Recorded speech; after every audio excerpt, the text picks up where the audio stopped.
video, I have removed the door panel and I have removed the window.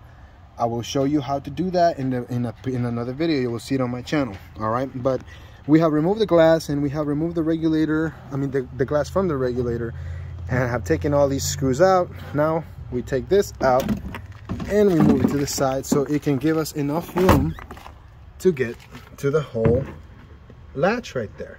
You need to grab your key. You need to remove this thing right here. If you don't have a key, a screwdriver will work just fine. Oops, there we go. Sorry, my bad.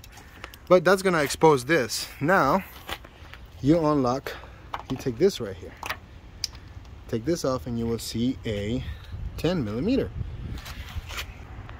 So we grab a 10mm and we come in here and we loosen this up.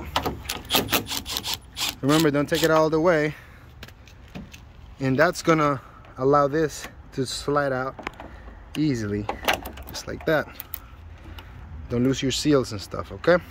Now, in order for us to remove the handle, we just open and pull towards us. Like that.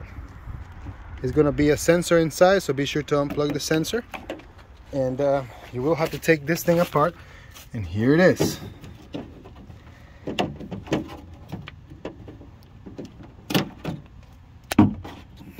All right, now we grab and then we pull everything through. Ta-da! To install it is the same procedure in reverse. So let's move on.